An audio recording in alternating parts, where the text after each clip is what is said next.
شب برات نجات کی رات اس کو کہا جاتا ہے۔ میں ویسے بھی رسمی تقریر نہیں کیا کرتا، اور آج تو میں سمجھتا ہوں کہ ہمیں کچھ منزل نواز باتیں کرنی چاہیے۔ ہماری ذہنی سطح کس تربیت کی متقاضی ہے، اور ہمیں اب کس سمت اپنے سفر کو لے کر کے آگے بڑھنا ہے، اس تعلق سے کچھ باتوں کی اصلاح، کچھ نئے اہداف۔ یہاں خانقائی نظم میں جتنے لوگ وابستہ ہیں ان سے میری گزارش ہوگی کہ وہ دلوں کے کشکول کھول کر اس فقیر بے نوا کی باتوں کو سنیں۔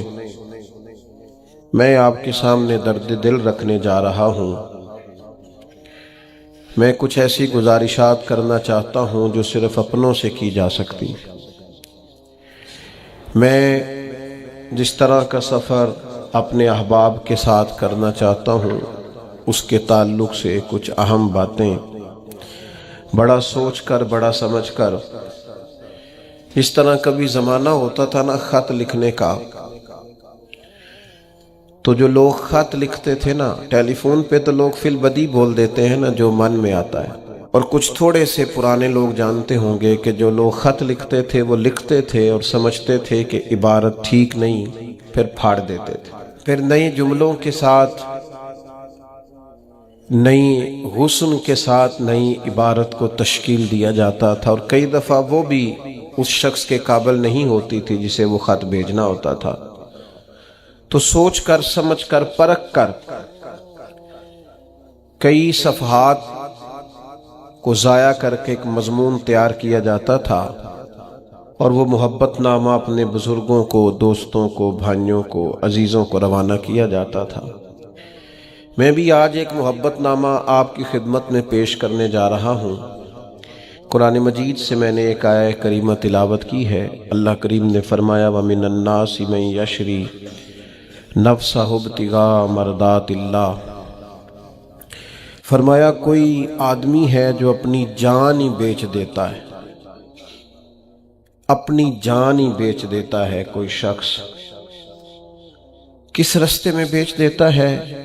مرضات اللہ، اللہ کی رضا تلاش کرتے ہوئے اس رستے میں اس نے اپنی ساری زندگی بیچ ڈالی، لیکن اس کا مقصود یہ تھا کہ مجھے میرا رب مل جائے، میرے رب کی رضا مل جائے، اللہ اور اس کے رسول کی محبت کا حصول میرے لیے آسان ہو جائے۔ اس رستے میں اس نے جان ہی بیچ دی۔ مالک نے اس آیت میں یہ نہیں فرمایا اسے کیا دوں گا، اجر کیا ملے گا، اس کا ثواب کتنا ہے، جنت کہ کس درجے میں اسے رکھا جائے گا۔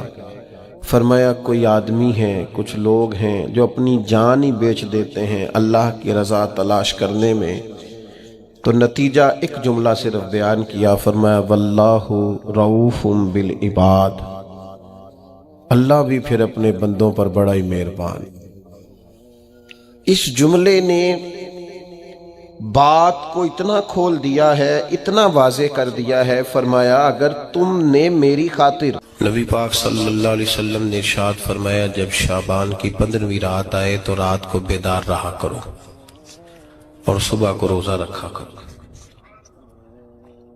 تو جب حضور نے کہہ دیا بیدار رہو تو پھر کسی کو سونا نہیں چاہیے، بیدار رہنا چاہیے۔ اور بیداری کا مطلب یہ نہیں کہ وہ آدمی بس جاگتا رہے، اس کا مطلب یہ ہے کہ وہ اللہ اللہ کرے، درود پاک پڑھے، عبادت کرے، تلاوت کرے، ذکر فکر میں رہے۔ کچھ باتیں اس مقصد کے لیے کہ اس رات اللہ پاک نے اپنی رحمت کے دروازے کھولے ہیں، تو کچھ ایسی بات کی جائے جس سے دل نرم ہو جائے۔ دوستو، قرآن مجید کی 2 آیات میں نے پڑھی ہیں۔ اللہ کریم نے فرمایا یا ایھا الذین آمنوا اتقوا اللہ حق تقاتہ، اے ایمان والو اللہ سے ڈرو، اور اتنا ڈرو جتنا ڈرنے کا حق ہے۔ ڈرو اللہ پاک سے، اور جس طرح تم کسی سے ڈرتے ہو، ڈرنے کا حق ہوتا ہے، وہ حق ادا کرنے کی کوشش کرو۔ ہم میں سے بہت سارے لوگ ڈرتے ہیں کچھ لوگوں سے، اور جب وہ ڈر رہے ہوتے ہیں تو انہیں احساس ہوتا ہے۔ اللہ پاک نے ہمارا وہ احساس خود بیان کر دیا ہے، فرمایا جب تم کسی سے ڈرتے ہو تو تمہیں اس کا احساس ہوتا ہے کہ تم کتنا ڈرتے ہو، تو پھر تم کوشش کرتے ہو کہ تم وہ کام نہ کرو جس سے وہ بگڑ جائے گا، ناراض ہو جائے گا۔ جو لوگ قانون سے ڈرتے ہیں وہ اشارہ نہیں توڑتے، کچھ بھی ہو جائے اشارہ نہیں توڑتے، انہیں پتہ ہے کہ یہاں اشارہ توڑیں گے تو الجھ جائیں گے، اور جہاں انہیں فکر نہ ہو کہ کوئی پوچھنے والا نہیں، وہاں ہم نے دیکھا ہے کہ لوگ اشارہ توڑ دیتے ہیں۔ اللہ تبارک و تعالیٰ نے موقع دیا، میں حرمین شریفین حاضر ہوا تو وہاں ایک روڈ دائری روڈ کہلاتا ہے، اس روڈ سے پیدل چلنے والے نہیں گزر سکتے۔ وہ کہتے ہیں جی اس روڈ سے پیدل والا نہ گزرے، ان کے لیے علیحدہ جگہ ہے۔ قانون یہ ہے کہ اگر کوئی پیدل آدمی وہاں سے گزرے اور اس کا ایکسیڈنٹ ہو جائے تو وہ حکومت یہ کہتی ہے کہ یہ کیوں یہاں سے گزرا تھا، لہذا کوئی مقدمہ نہیں ہو سکتا۔ وہاں ہم نے دیکھا ہے کہ لوگ اس سڑک پہ پیر بھی نہیں رکھتے، کہتے ہیں مر گئے تو بنے گا کچھ نہیں۔ یہاں بھی بہت سارے ایسے معاملات ہوتے ہیں کہ جہاں انسان محسوس کرتا ہے کہ یہ بڑا میرے لیے نقصان ہو جائے گا تو وہ ڈرتا ہے۔ ایک چھوٹی سی بات ہے کہ رات کو کوئی آدمی اپنا دروازہ کھلا رکھ کے نہیں سوتا، حالانکہ کوئی حرج نہیں، کبھی کھلا رہ بھی جاتا ہے، اور اگر کبھی رہ جائے تو جس کی ذمہ داری بند کرنے کی ہو اس کے ساتھ پھر جو رویہ ہوتا ہے گھر والوں کا، یہ خوف ہے ہمارا اندر کا، تو بڑی شدت کے ساتھ ہم اس شخص کو سخت سست کہتے ہیں، ڈانٹتے ہیں، کہتے ہیں تو نے خیال ہی نہیں کیا، جمع پونجی لٹ جاتی تو یہ خوف ہے، یہ ہمارا اندر کا یہ خوف ہے۔ آپ بازار میں جائیں تو درجنوں لوگوں نے گن مین بٹھائے ہوئے ہیں، ان کا دل نہیں کرتا کہ اضافی تنخواہ دی جائے، کیا مطلب ہے ایک آدمی کو اضافی پیسے دینے کا، لیکن وہاں آدمی بٹھایا جاتا ہے، اس کو تنخواہ دی جاتی ہے، اس کی روٹی کا بندوبست کیا جاتا ہے، اس کے سارے ضروریات زندگی کا خیال رکھا جاتا ہے، اور پس منظر یہ ہوتا ہے کہ ڈر لگتا ہے اگر یہ شخص نہ ہوا تو ہمارے چوری ہو جائے گی۔ تو اللہ فرماتے ہیں کہ تو جہاں سے ڈرتا ہے تجھے پتا ہے، تو اس طرح کر کہ مجھ سے بھی اتنا ڈر جتنا ڈرنے کا حق ہے۔ یہ جھوٹ موٹ کا ڈراوا نہ پیدا کر کے اوہ اللہ معاف کرے جی، اچھا جناب بڑا ڈرتے ہیں آپ اللہ تعالیٰ سے، آپ نے تو کانوں کو ہاتھ لگائے، تو پھر آپ کیا کر رہے ہیں؟ اللہ معاف کرے جی میں تو بات نہیں کرتا، بس 2-4 آدمیوں کی پگڑی اچھالوں گا، اس سے زیادہ نہیں۔ ڈر لگتا ہے جی بات کرتے ہوئے، 15-20 آدمی بس میرے قابو آئے، یہ کس قسم کا ڈر ہے؟ ڈرنے کا حکم دیا، اور میرے رسول کریم سید عالم صلی اللہ تعالی علیہ وآلہ وسلم نے ارشاد فرمایا کہ تو رب کریم سے دنیا میں ڈر جا جس طرح ڈرنے کا حق ہے، جب قیامت کا دن آئے گا تو اللہ تجھے ڈرائے گا نہیں بلکہ اپنی رحمت کی چھاؤں میں جنت میں داخل کر دے گا۔ یہاں ڈر، ایک جگہ تو اللہ نے فرمایا ڈرو، اور کچھ جگہوں پہ فرمایا کہ جو میرے علم والے بندے ہیں نا، جن کو میں نے علم دیا ہے، عالم ہے، ان کے بارے میں فرمایا کہ ان کے دلوں میں میری خشیت ہے۔ انما یخشی اللہ من عبادہ العلماء، اللہ کے بندوں میں سے جو علم والے ہیں وہ اللہ کی خشیت رکھتے ہیں۔ قرآن نے ایک جگہ کہا ڈرو، خوف کا لفظ بھی استعمال کیا، وَلِمَنْ خَافَ مَقَامَ رَبِّهِ جَنَّتَانِ، خوف بھی ہے اور خشیت بھی ہے، ان دونوں کا معنی ایک ہی ہے، ڈرنا، خوف کا معنی بھی اور خشیت کا معنی بھی، ڈرنا۔ جب آپ علماء لغت کو پڑھیں گے، عربی ادب کو جاننے والے لوگوں کا مطالعہ کریں گے تو انہوں نے یہی لکھا ہے کہ ان دونوں کا معنی ڈرنا ہے۔ میری طرف دیکھیے، توجہ کریں، کچھ سمجھانے لگا ہوں، اس نقطے کو ضرور سمجھیے گا۔ خشیت کا معنی بھی ڈرنا ہے، خوف کا معنی بھی، لیکن جب صوفیاء کے پاس جائیں نا، صوفیاء جو قرآن و سنت کی روح کی تفسیر کرنے والے ہیں، تو وہ کہتے ہیں نہیں، خشیت اور خوف میں فرق ہے، خوف اور ہوتا ہے، خشیت صوفیاء اس کی تفسیر اور کرتے ہیں۔ وہ کہتے ہیں خوف بھی ہوتا ہے اور خشیت بھی ہوتی ہے، الگ الگ چیزیں ہیں، ایک نہیں۔ بڑی خوبصورت بات ہے، اگر آپ سمجھ گئے تو آپ کو فائدہ دے گی۔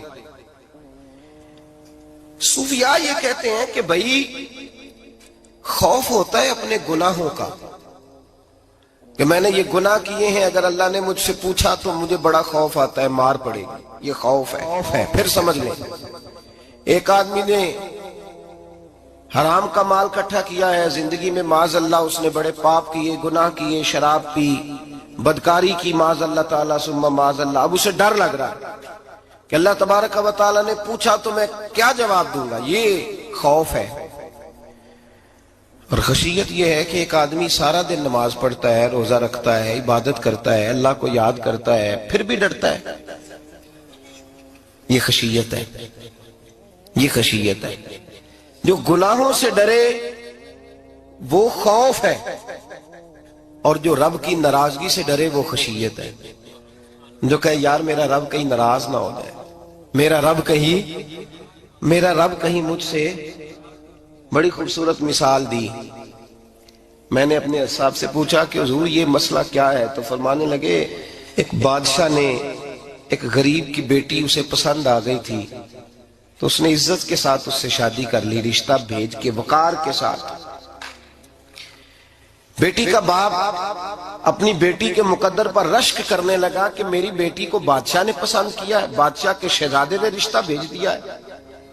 شہزادہ بیاہ کے لے گیا بیٹی کو، 20 کنیز آئے، نوکرانیاں اس عورت کی خدمت کرنے پہ لگی ہوئی ہیں، توجہ ہے، اس کا ہر حکم ماننے کو تیار ہے۔ لیکن وہ بی بی سویرے بھی رو پڑتی ہے اور شام کو بھی رو پڑتی ہے، روتی رہتی ہے۔